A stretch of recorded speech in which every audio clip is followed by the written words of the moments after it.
Um, Thank you, Vincent, for the nice introduction.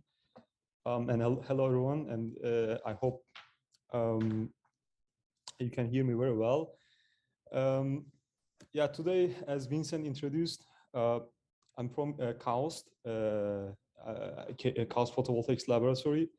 And here at KAUST, actually, we are working on perovskite silicon tandem solar cells with multiple aspects.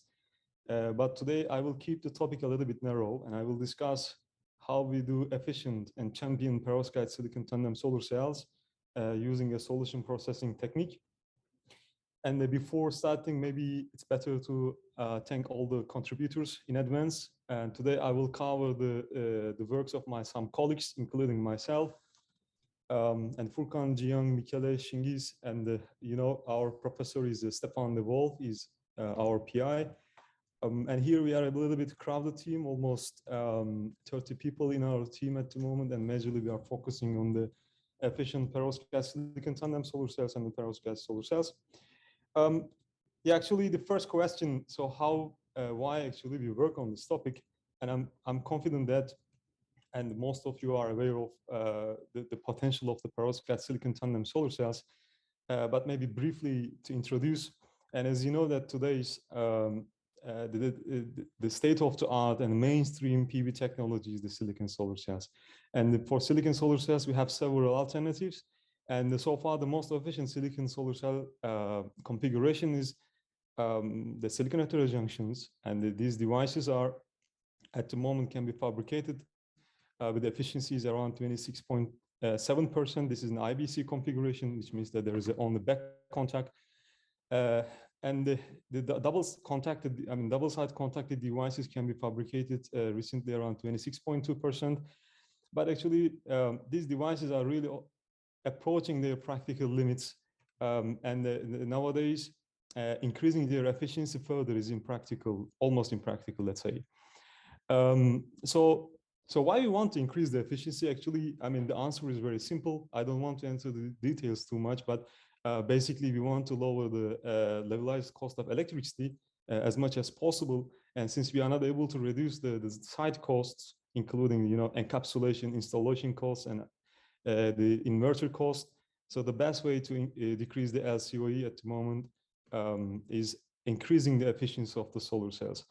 And as we are limited with this concept, so I mean, the tandem device configuration could be quite interesting.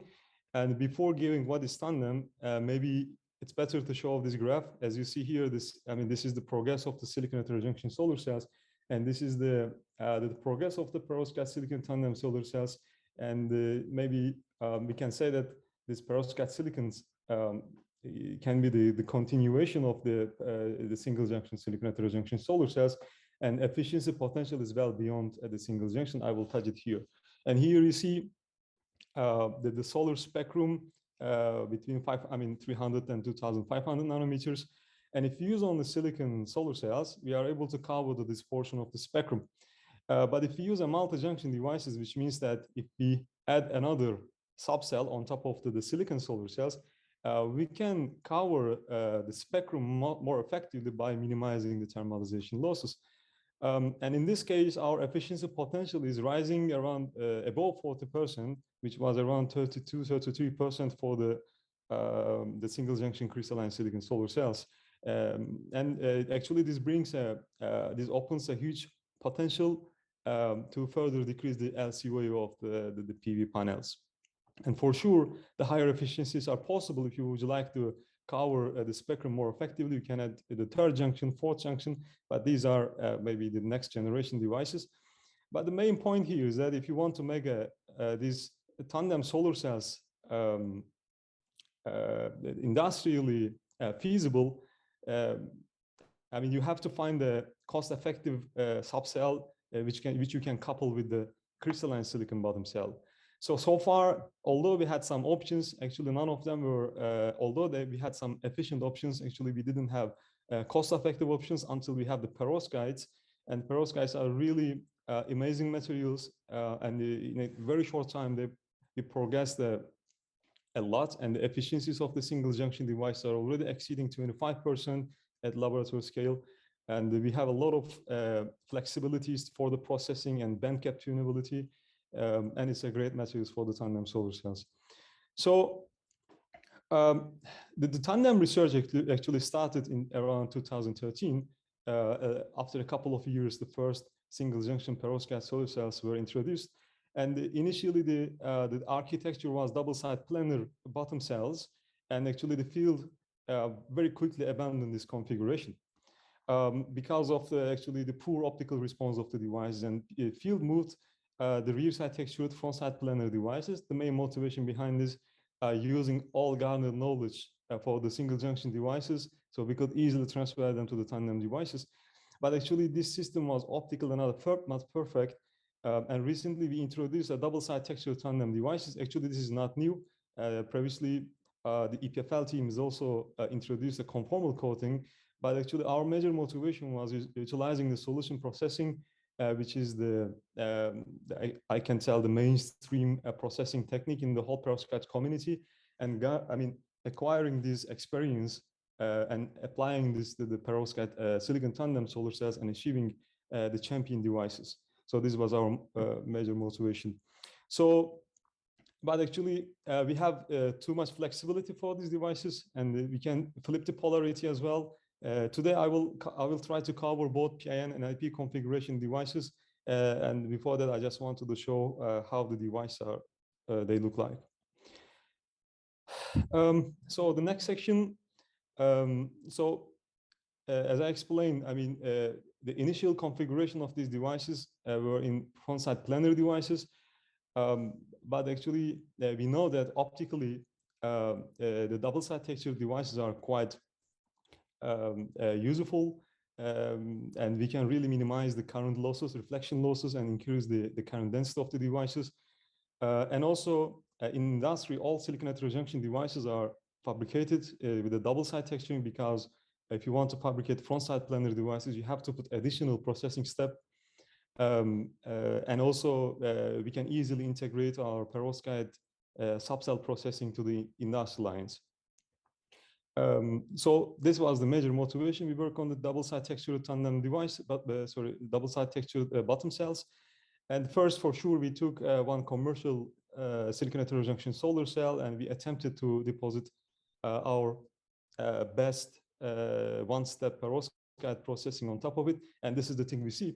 And for sure, if you look at the cross-section of these devices, and these are the random pyramids, and if you deposit the perovskites with the regular the processing, you see that the pyramids are coming out. And if you finish your contacts and electron transport layer and also the transparent electrodes, the thing we see is also, basically it's the shunted devices. So to overcome this problem, we follow three major strategies. And the first one, we tune the pyramid size while keeping the reflection still minimized, and we adjusted the recombination junction, and we adjusted our perovskite processing to enable a full coverage on this micron-sized textured surfaces. So the first thing, adjusting the texturing size, and here you see if you start using a commercial grade silicon heterojunction solar cells, they have the texturing size at least above 4 microns, and it's difficult to fabricate a 4 or 5 micron thick perovskite. So that's why our motivation was tuning the wet processing, and we decrease we tune the KOH concentration, and we tune the temperature of the bed. So finally, we had a chance to tune the pyramid size, and here you see the average weighted reflectance, and we found that actually in this case, if we fabricate the pyramids around 2 micrometer in average, we still have a good minimized reflectance on the wafers, and we also have still very well distributed pyramids on the surface of the wafers. So at this point, we did our choice, and we moved on the next step, and we for sure, to fabricate efficient tandem devices, we had to deposit effective recombination junction, and this is the core part of this tandem devices, which is connecting to two subcell. From the silicon heterojunction bottom cells, the ITO is by default is coming. So our motivation was depositing another HDL on top of it. And here our choice was sputtered nickel oxide, because a sputtering process really enables conformal coating on this kind of complex surfaces. And we had a thickness control.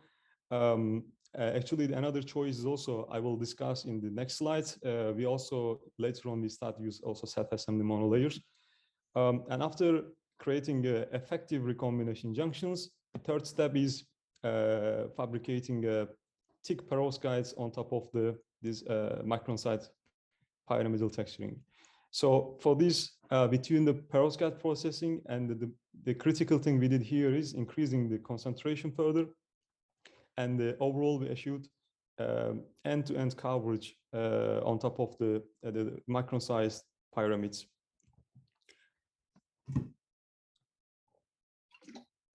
So the next question, actually, after we start this work, so is the micron-thick perovskites a problem? Because achieving a highly crystalline films was difficult.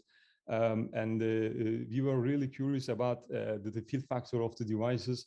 And before doing this, actually, we first tried to understand how the electric field is distributed. We did some modeling, and also we performed some KPFM cross-section KPFM measurements. And we found that actually the electric field distribution is really different than the planar devices. And the conclusion was here, if you use a textured, if you deposit perovskites on textured surfaces, we really enhance the drift region. And this really helps for the efficient charge extraction.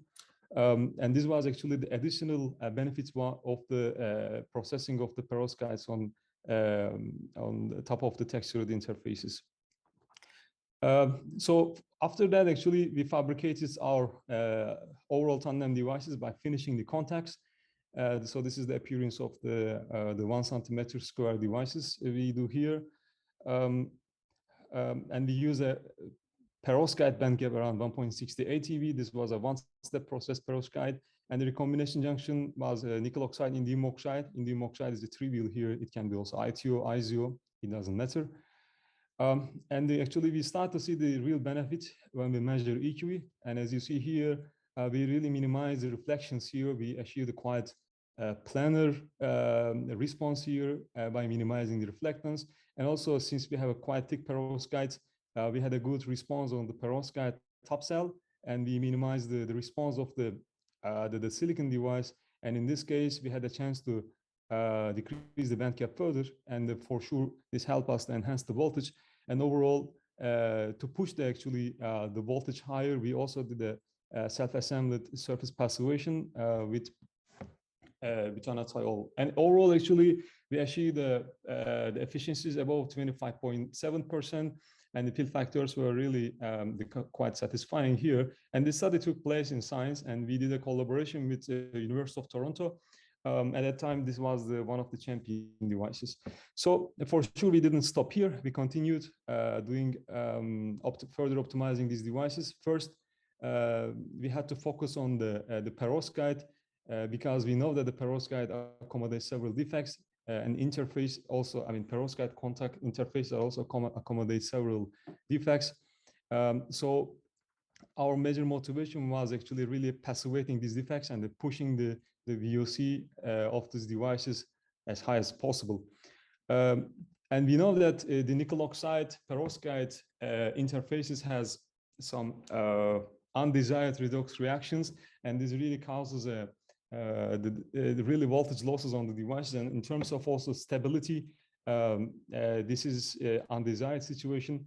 So we decided to passivate the surface of the nickel oxide using a molecule. Here, our choice was dye passivation. And actually, we chose this dye specifically because it had positively and negatively charged groups. And it really helped us to passivate the nickel oxide surface using this cyanate and the carboxylic groups. And at the same time, we also had a chance to coordinate the defects, or actually the vacancies at the perovskite side. And overall, we had a good passivation with this with this dye molecule. This really helped us to enhance the voltage of the devices. You see here the cohesive Fermi level splitting imaging in a micron scale, and our voltage is really enhanced around 1.78 at that time, and this really improved the thermal stability of the devices. So our efficiency now, we push it around 26.2, but for sure, still we are not at the perfect level, and actually our next step was moving much better Hall transport layers. And these self-assembly monolayer HDLs have been introduced recently by the HZB and KAUST University of Technology teams. In our case, we found also they are working quite effectively on our textured interfaces, and they provide really high voltage. And also, we could deposit them conformally on these textured interfaces without any residual on the valleys and also on the top of the tips. Overall, we utilize them on our next tandem device project, but in the same project, we used also the perovskite passivator. And in this case, our choice was a penformin hydrochloride. Again, we tried to choose the best possible molecule for our devices. And the idea was doing a concurrent cationic and anionic perovskite defect passivation. For this, we choose again molecule which has positively and negatively charge groups. And the idea was, as I said, passivating the defects on the perovskite surface as much as possible. Here we choose this molecule. Actually, another motivation to choose this molecule was, and it's actually soluble. It's with the perovskite benign solvents. This help us to mix it inside the perovskite precursor and also passivate the grain boundaries. And when we do this, I mean, if we do grain boundary passivation and surface passivation together, we had a chance to decrease the voltage losses around 180 millivolt. And as you see here, we also had quite good perovskite homogeneity after the surface passivation via penformin hydrochloride. And also our actual efficiency here boosted around the 27.4%. And this study was done by my colleague at KAUST, Furkan. So the voltage now is around 1.84 volts, and actually we achieved a quite good improvement, but still our devices are not in a perfect condition. And our motivation was actually pushing the fit factor a little bit higher. And for this, we were looking for smaller molecules. And another motivation also finding a new molecule was when we do some stability tests, we found that actually, especially at elevated temperatures, the ion migration really starts to be dominating a degradation mechanism. So for the next step, our choice was carbazole. And this is a very simple and small molecule, as we use also carbazole in the Hall transport layer. And we choose this molecule because it contains nitrogen-containing heterocyclic molecule, and it's also it doesn't fit inside the perovskite lattice, so we can easily mix inside the perovskite precursor, and it's gonna be automatically segregated at the grain boundaries. I mean, this is our actual hypothesis. It's really difficult to provide evidence for this, but once we do temperature-dependent admittance measurements, we found that really we are able to minimize the defects at the grain boundaries because, as I said, we found that especially at elevated temperatures, if you do the stability test, we found that the grain boundaries are working like ion channels, and the degradation starts from here. And we targeted this region, and we found that this passivation molecule really helps to decrease the number of defects at the grain boundary specifically. So in our lab, so we achieved with these devices efficiencies around 28.9 and stabilized 28.6%. And we certified this independently at Japan with 28.2% efficiency. And this study came out in June a few months ago. And this study was performed by my colleague Jiang here. Um, and for sure, spin coating is not fully scalable device, but we also had attempt to fabricate devices at a medium scale. And we fabricated device around the 4 centimeter square, and we found actually this process really can be applied at medium scale devices. And we achieved efficiencies around the 27% if we fabricate around 3.8 centimeters square. And we had also a huge, great homogeneity over the wafer, as you see here. From if you measure EQ from different spots, we didn't see any change. So actually, the point how this enhance the stability of the devices. So we try to understand the mechanism better, and we performed some PL measurements.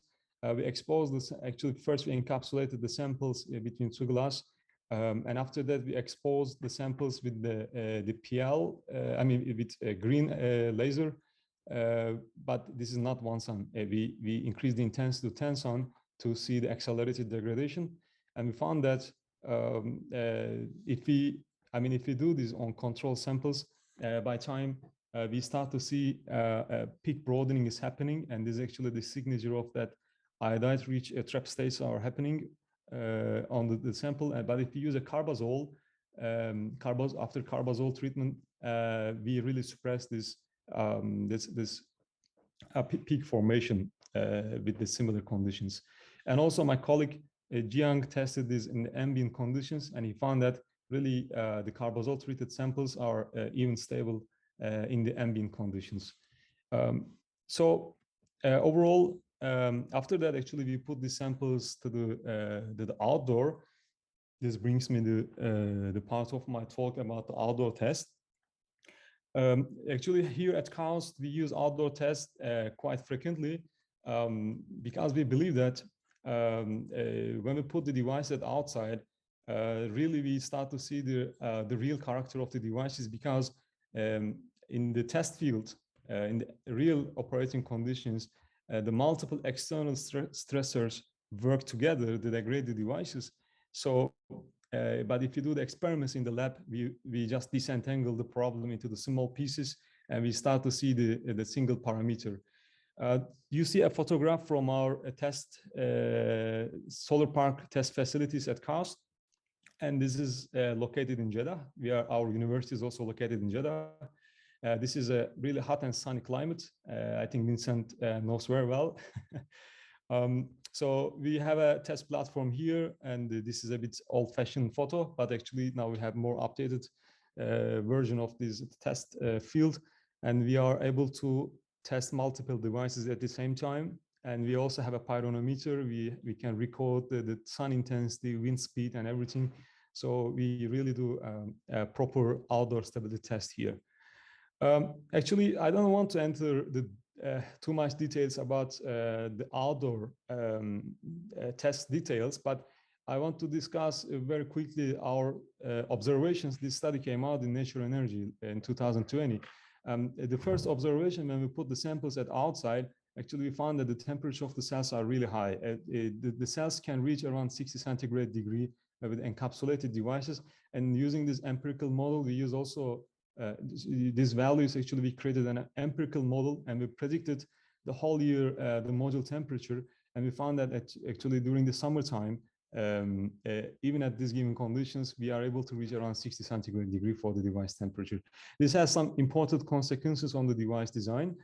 And the very first thing we observed, the band gap for ideal band gap for these perovskite silicon tandem solar cells changed because of the perovskite and the silicon subcells, the semiconductors responding in a different way to do the temperature change, while the perovskite solar cell band gap is widened and the silicon band gap is narrowing, and this actually changed the ideal perovskite band gap condition at elevated temperatures.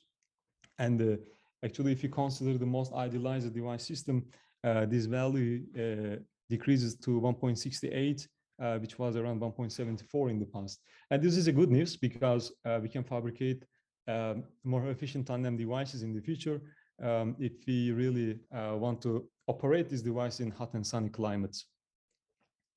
I'll continue the work of Jiang here. As I said, I mean, we put this device outdoor for more than 40 days, and we found that the carbazole treated devices are really showing a good stability. At least the VOC of the device are pretty stable. And this is a PL image of these devices using a hyperspectral imager, hyperspectral PL imager. And the bottom line is showing the carbazole treated one. This one is showing the control sample. And we found that the control sample is forming iodine-rich regions. These are providing brighter emission, as you see here. We really suppress this phase segregation if you use a carbazole additive. And also, it really prevents the ion migration at the grain boundaries. Actually, this is our understanding. And after 40 days, we found that devices can retain their 93% of their initial efficiency, while this is around 77% for the control samples. Another thing we observed in the field also for the degradation of the devices was the contacts, and specifically the C60.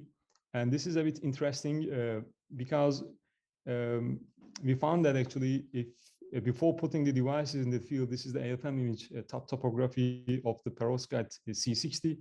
As you see here, the C60 is quite normal, but actually after almost a 6-month exposure to the in the field, we found that it starts to form a kind of spherical agglomerates. So we don't know what are they at the moment. Still, we are trying to figure out why this is happening. We also did the collaboration with EPFL, PB Lab for this work. And another thing we observed actually, when we keep devices long time in the field, the contacts are forming silver iodide. Actually, this is happening. We understood this later. We found that if we don't have a full device area, I mean, since our devices are smaller than the substrate area, the iodine is released from the edge of the devices, and they are reaccumulating on top of the contacts, and it's forming a silver iodide, and this really affects the contact stability, and the performance of the device is decreasing. Specifically, the fill factor is decreasing. So another thing recently we observed actually in the field, because of these temperature cycles, the delamination occurs, and this is a quite fresh paper, came out recently in SS Energy Letters, again from my colleague Michele De Bastiani. And we explored that actually we have a quite big adhesion between the C60 and tin oxide. Basically, there is no the chemical bonding between these two layers, and this is the weakest point of the devices. And if you do a peel-off test, you will see that actually devices are peeled from this interface easily. And we found that actually this is also another problem in the field if you want to keep your devices long time.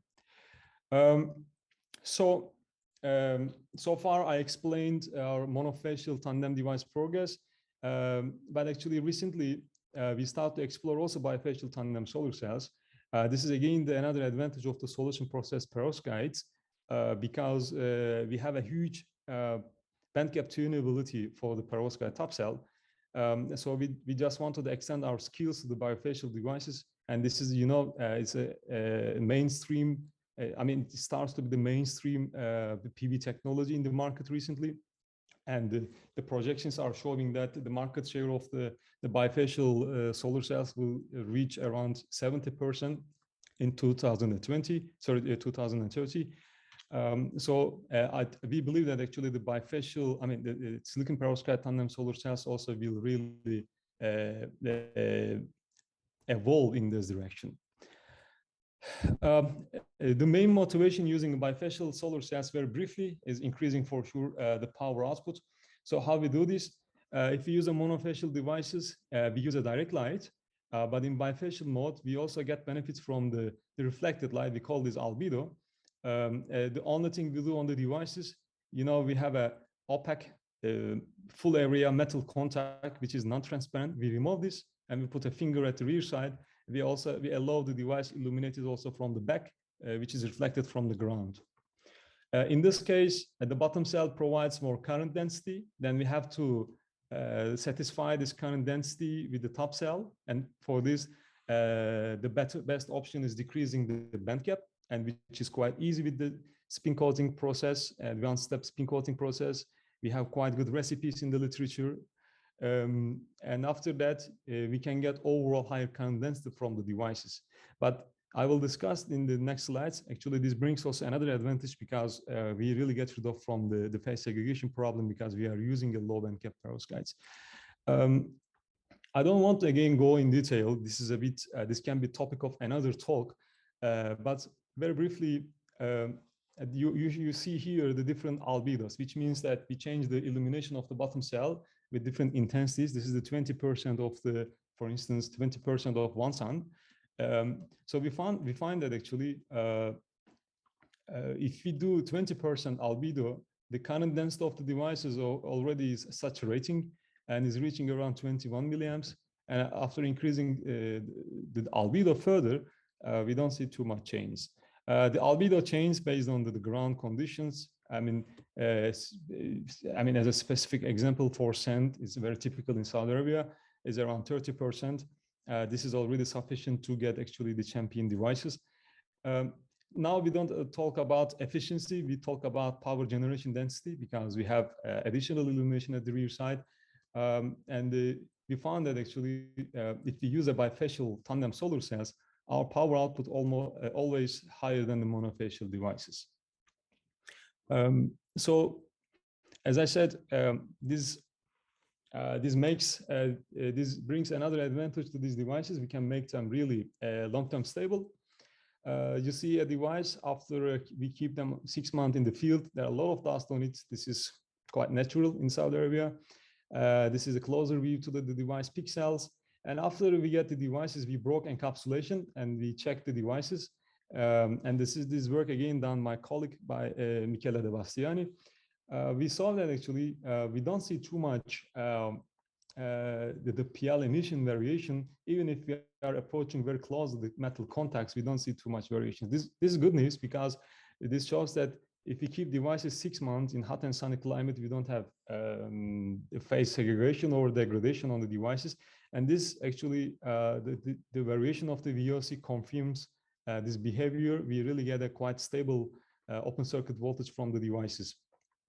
And I don't show here the power conversion efficiency because the fill factor of the devices are decreasing. And there is a kind of 2 different mechanism over there. I don't want to discuss this here. As I said, it's a bit long discussion. But I explained why the fill factor is decreasing in the previous slides, and most of this is happening due to contacts, not from the perovskite side. Okay, I mean, after mentioning also the outdoor test and the bifacial devices, this is the very last part of my talk. The NIP tandems. Yeah, actually, as I said in the beginning of my talk, we have huge flexibility to fabricate perovskite silicon tandem solar cells.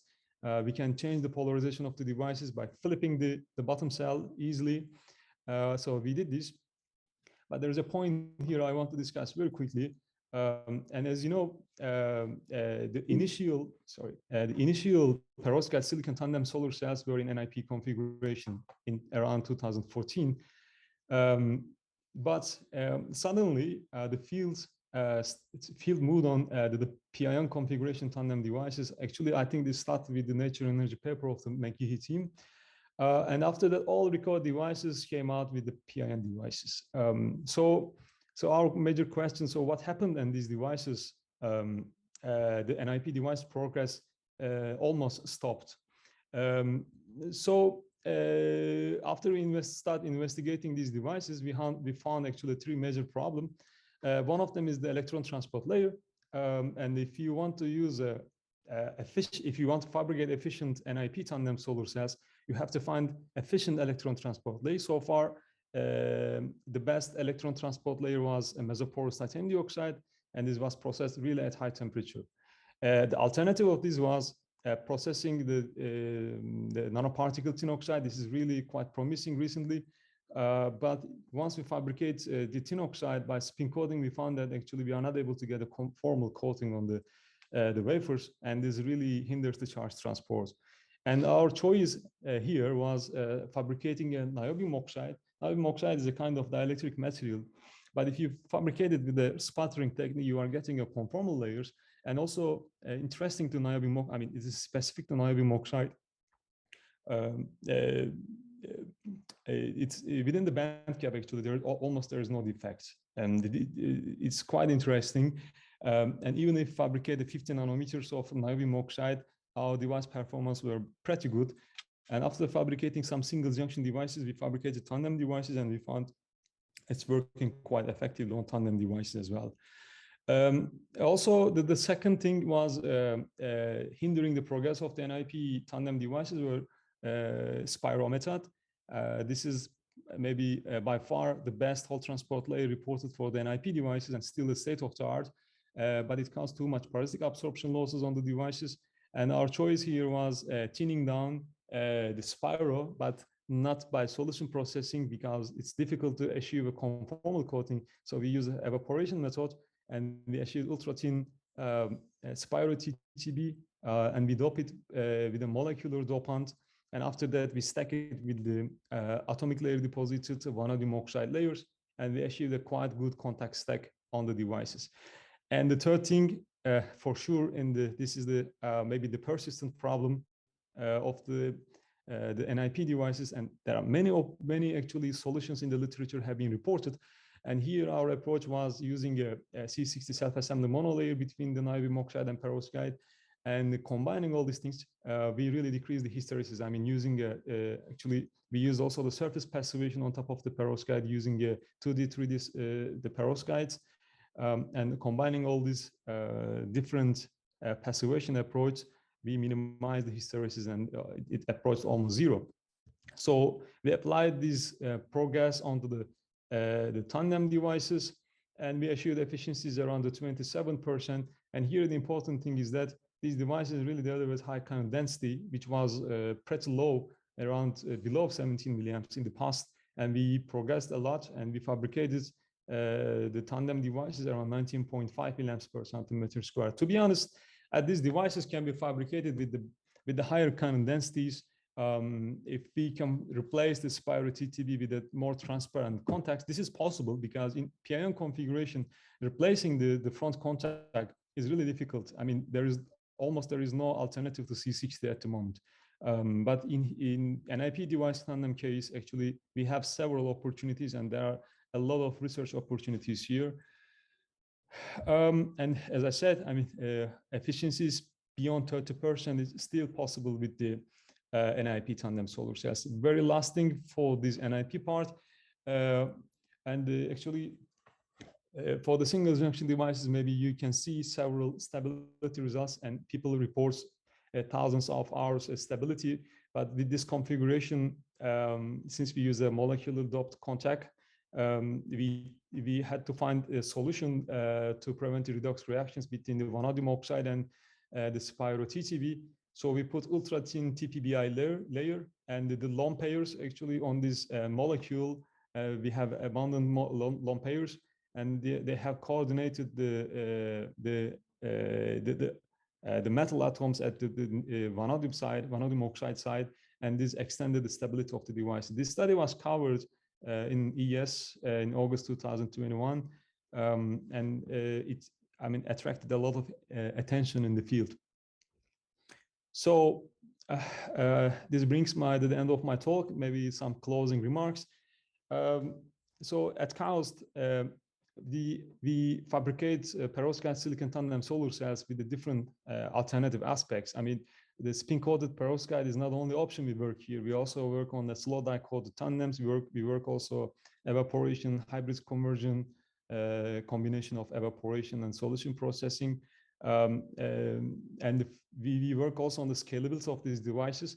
We had some attempts to fabricate spin-coated perovskites of a large area, and we demonstrated some devices around 50 centimeters square. I mean, maybe it's difficult to reach a 6-inch size with the spin coating, but still this is a very nice platform, and we learned a lot of things by using a spin coating technique.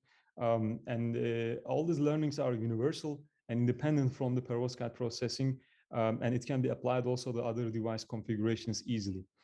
And some take-home messages. And in this talk, one of the main messages and the textured interfaces are really promising, and definitely we have to do some passivation on the devices.